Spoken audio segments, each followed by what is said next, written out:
Marissa, today we're going to talk about something that none of us high achievers like to talk about, and that's missing a goal. And we here at Full Focus are not immune to this. This past summer. What are you talking about? We're perfect. We hit every single goal that we ever set.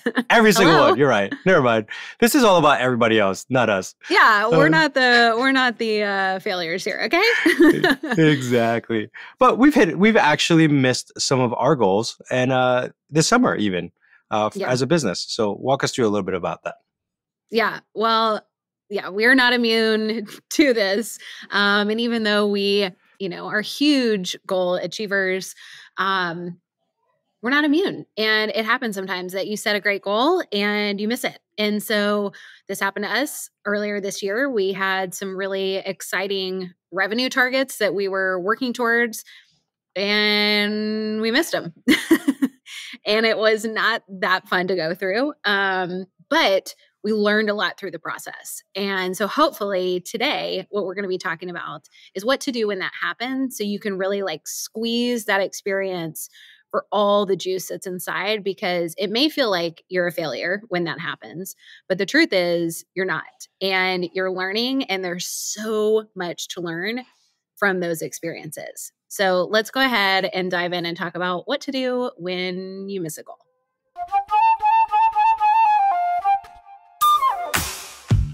Welcome to another episode of Focus on This, the most productive podcast on the internet, so you can banish distractions, get the right stuff done, and finally start loving Mondays. I'm Ken Freire here with Marissa Hyatt. Heyo, happy Monday. Happy Monday. I am really excited to talk about this because, like you said, most high achievers actually don't want to talk about this. And I think what ends up happening is that if you have missed a goal before, you may feel more resistant to setting new goals because you failed in the past. And you maybe feel a lot of disappointment, shame even, of gosh, I can't believe that I didn't have what it takes to accomplish that thing, or what's wrong with me. You may start asking, those types of questions. Or you may just feel frustration, like you're really frustrated that you didn't hit that goal. And I want to say, just before we even launch into this, just because you've missed in the past doesn't give you a good enough reason to not continue to keep trying. You absolutely have what it takes. And this is so normal to miss on your goals. All right, so let's talk a little bit about what this looks like, because this is really, really normal. Yeah. So step number one, when you miss a goal, is realize you're not alone. And in those situations, we have to be what is it? Sympathy? Is it sympathy loves company, or yeah, right? Misery loves company. Misery loves company. These are moments where it's okay to just recognize, like Marissa was just saying earlier, we're not perfect. It's okay. We mess up, right? We don't get to a goal that we wanted to. But in the midst of that, being able to process the past is going to be super important.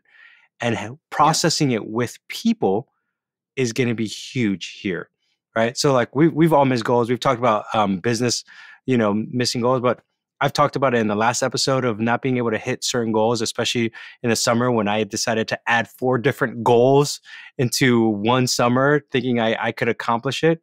It's not possible. I'll give you another one that I remember when I was working on my master's.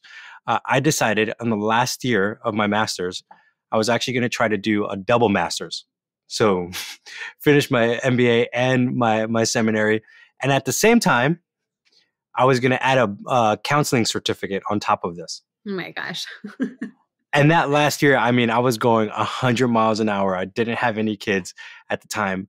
But halfway through, I just realized there's no way. I bit off way more than I can chew. Wow. I had to drop one of the masters. I also had to drop the certification. And I beat myself up for probably a good 2 years because I was like, I'm not good enough. I'm not worthy enough. I can't believe I couldn't crush this goal. Until finally I talked to one of my mentors, and they're like, do you realize that you were trying to do something that you didn't have time? You had a full-time job. You just recently got married, and you were just trying to do something that at the end of the day doesn't even matter. Yeah. He's like, it didn't matter if you didn't get those things. Fast forward now a few years, no one knows that. Like, no one is like, oh my gosh, you don't have those certificates. They're like, wow, you're pretty capable. No, it doesn't matter. Right. Yeah. But I needed someone to walk me through that process because I felt like I shouldn't keep pursuing other goals. Well, it's such an easy trap to fall into. And I just want to say, like, all of you who are listening, you've likely missed a goal in your life that you set out and you said, gosh, okay, I'm going to go for this thing.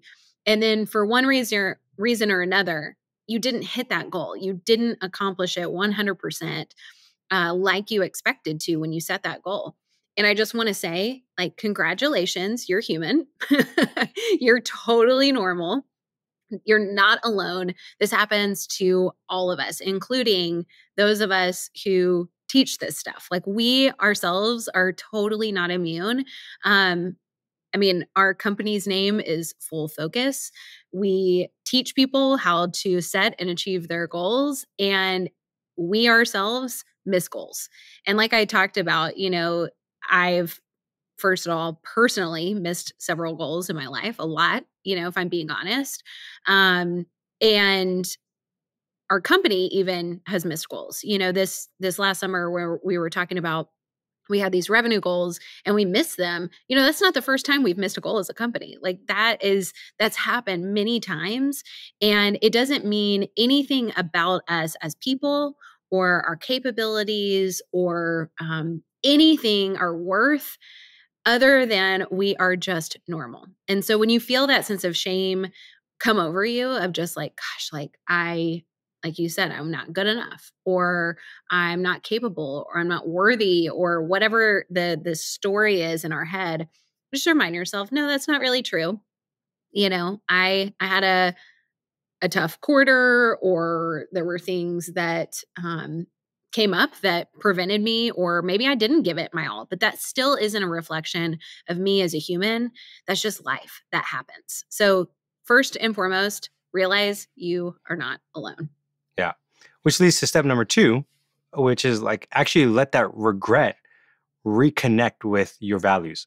So regret is really important here because you're not regretting that there's something wrong with you, right? You're regretting the fact that you missed a goal. And it happens to us, right? We're disappointed and sad that we couldn't achieve the thing that we wanted to. But let that motivate you, right? Because regret isn't I hate regret. Like the fear of regret and the fear of failure, those are 2 very powerful motivators for me to keep achieving. But when it does hit, when I am regretful, right? It is a fantastic teacher to make sure, like, do I want to keep doing this? No. Then let me get back up. Let me figure out what I need to work on. Let me figure out what I could have done better so that I can move forward. And ultimately, we all know this, right? Like that regret helps shape our life for what we really want in the future. Mm-hmm. It's really true. Well, I feel like with regret, if you allow regret to take over, it can be a really deep, dark trap. But if you take it for what it is, like you said, Ken, a good teacher for us, it kind of clues us in to maybe where we were out of alignment with ourselves. And it's a great way for us to kind of have a self-reflective moment of like, okay, what was out of alignment in my behavior, that prevented me potentially from hitting this goal, or where didn't I show up? And I feel regretful about that. And this kind of leads into step number 3, which is to complete an after action review. And part of this process is we want to learn from what we've gone through. Like regret is such a great teacher because it clues us in to what we may, not be in alignment with in ourselves or our behavior. And then we can actually learn from that past experience. So we have what's called an after action review. This is a great process that if you're a full focus planner user, you know this well because we do it every single week in your weekly preview. But essentially, we're asking the 2 questions: what worked and what didn't? And ultimately, what are we going to do about it? One of the best questions that my dad learned from a coach in his past, an executive coach that he had worked with, was he went through a really challenging time. I can't remember the exact circumstances, but she asked him, what about your leadership led to these results. And so if you're in a position where you're a leader and maybe you're not, maybe you're kind of self-leading yourself, you can ask, even within that, what about my leadership? How did I lead myself in this process? And how did I get to these results?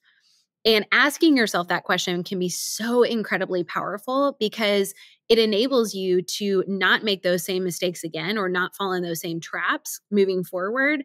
And you can now know what you need to shift moving forward. This is where, like I talked about a little bit earlier, you want to like grab all the juice from this experience that you can. Nothing is wasted in this. And while it does feel like, gosh, I just totally missed this goal, nothing is wasted. And so long as you're willing to learn from it.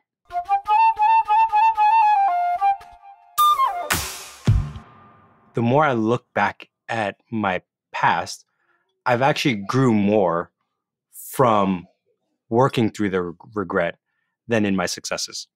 Yeah. Because the regret was such a powerful, like, oh, I thought what I was doing actually worked, but didn't. And now I knew what to change. Because sometimes when things are just kind of status quo, we think things are fine, but we don't realize that like it's actually not benefiting us. So I've actually kind of come to a place when I hit an obstacle or I feel regret or failure, I'm like, that's actually really good for me. Because I know that like, oh, there's another level that I can up level to. I just need to do things a little differently. And that's where the after action review is super helpful. Well, a couple of things that might be helpful is asking yourself, there's a few things that you can do. So first of all, we have what we call the KISS method. And so that's an acronym for what do you want to keep doing? What do you want to improve? What do you want to start? And what do you want to stop? And so asking yourself, you can kind of like put those in, a column each, and then ask yourself about that goal that you were trying to accomplish. What do you want to keep doing? Like what worked well and what do you want to keep doing moving forward? And then what do you want to improve? There's likely a lot of things that you want to improve. Then there's probably some things that you need to actually start doing. Like if you were to redo this goal over again, you would be like, I actually want to start doing that instead. And then there's some things that you're like, nope, flat out, got to stop that. That didn't work. It didn't serve me in accomplishing this goal. And I want to encourage you guys as you're walking through this process, think about this in terms of your past like goals that you may have missed. So when you think about it's, you're trying to look at what worked, what didn't work, but use this also just in any experience in your life that you want to learn from. So honest moment, I actually did an after action review. This was years ago after a really significant breakup that I went through. And I was like, I want to learn as much as I can from that relationship. And I want to make sure that moving forward in the next relationship that I enter into, I don't repeat the same things that didn't work. And I want to make sure that I change my behavior enough that it's like, moving me towards the direction that I'm hoping to be in. And so I actually went through this about a relationship. So you don't have to just do this specifically only to your goals. You can do this in other areas, whether it's a project that didn't go according to plan at work and you want to learn from it or whatever it might be. Use this process of that KISS method. Ultimately, you're asking what worked and what didn't work. But use this because it's such a powerful tool for learning. I love it. Which leads us to the final step, commit to dreaming again. And I think this goes back to a little bit what you were saying, Marissa, earlier, where like sometimes when we keep failing or missing our goals, we want to just give up, right? Yeah. We want to just drift and live status quo. But here it's like, no. If you've done an action review, if you've let regret reconnect you with your values, if you've done all these things, now let's get back on the horse and let's dream, right? Decide to be hopeful and gritty in the face of failure, right? Because failure is a teacher as well. And one of the things that I have found is that if I can re-envision a better future now because I've done the KISS method, I know that I'm one step closer to achieving success. Yeah. Right. So I'm like, oh, I want to stay in a place of what's the possibility? What if? Like, what if I did this thing? What if? And even with regret, right? If we go back to the regret status of things like, well, what if I didn't achieve the thing I wanted to achieve? How would I feel? Mhm. It's like, Mhm. man, I feel awful. No, I want to keep pursuing this, right? Yeah. Better to pursue than to never pursue at all.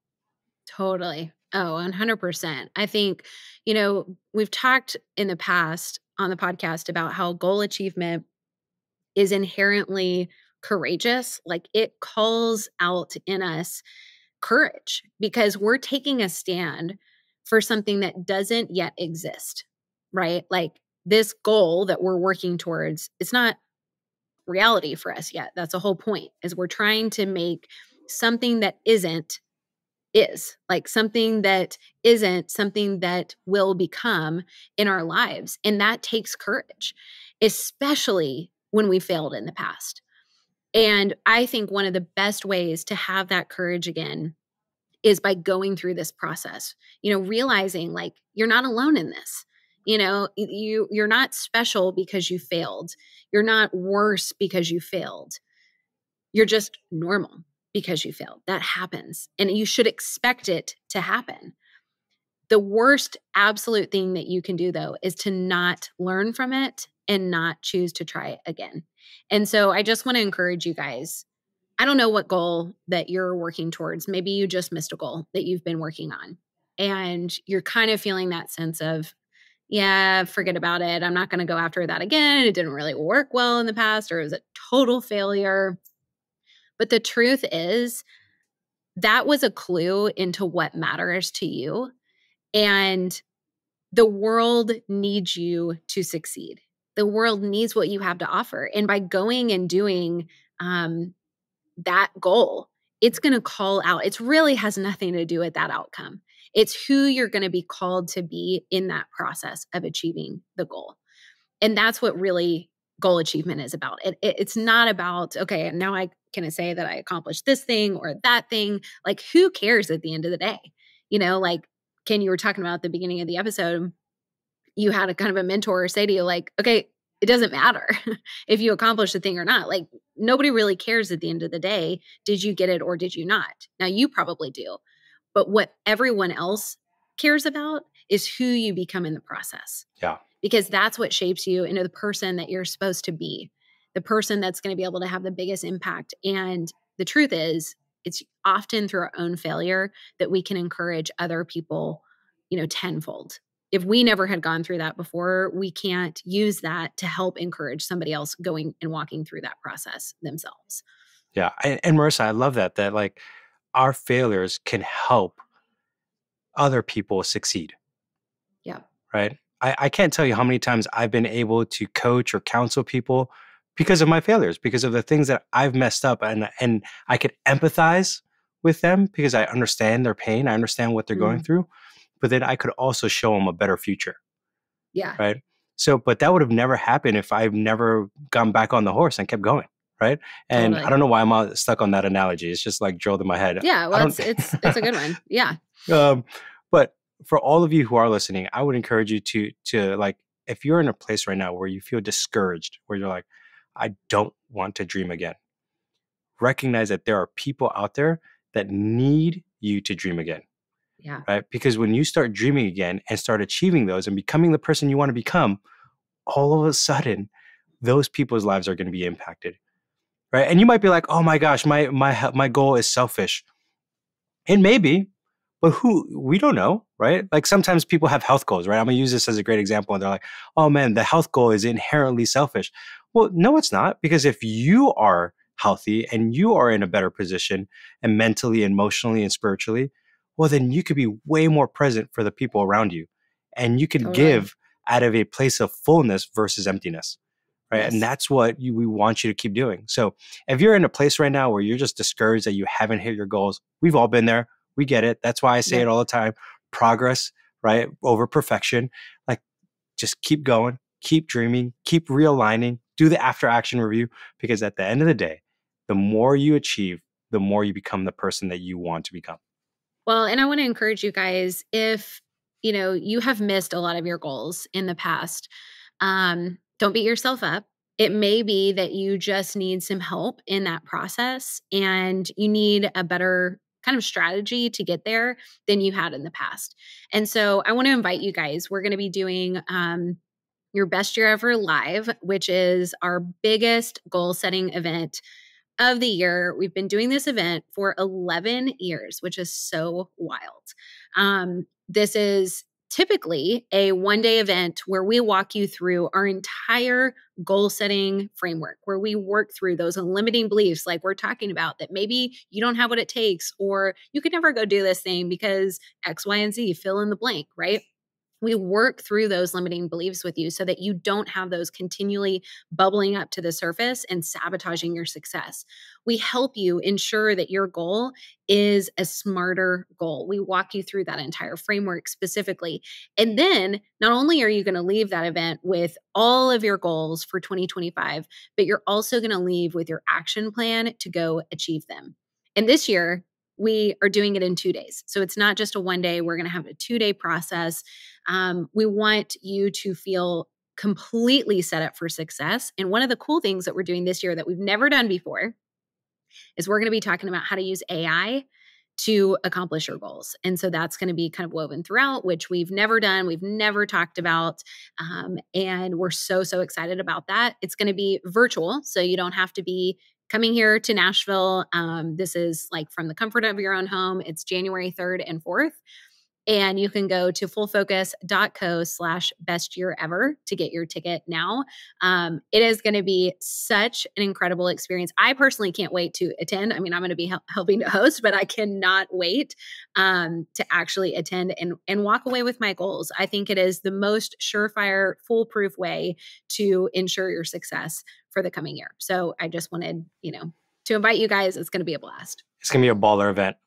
I'm excited. I can't wait for it. Well, Ken, do you have any other final thoughts before we wrap up here? I think for those of you who feel like you've missed your goals, join us at your best year ever. I think it's going to be awesome, right? And if you're like, by the time you listen to this, recognize you still have time, right? Mm-hmm. You might have missed that big goal, but you could chunk it down into a smaller goal and still accomplish it by the end of the year, okay? Don't give up. Keep going. You got this. We're all human, right? But you can still achieve greatness in this few months left for the year. I love that. Well, it has been so much fun talking about this. This is not one of those topics that most people like to talk about, but it's an important one because when we actually learn from our experiences and continue to rise to the occasion, that's when we step into our greatness. Thanks for joining us on Focus on This. This is the most productive podcast on the internet. So please go ahead, share it with your friends. If you haven't done so already, make sure to leave us a review on whatever podcast platform you're listening. It really helps us get this message out to more people. And be sure to join us in the Full Focus Planner community on Facebook so you can benefit from the creativity and encouragement of people just like you who are failing and choosing to continue chasing their big goals. We'll be here next week with another great episode. So until then, stay focused.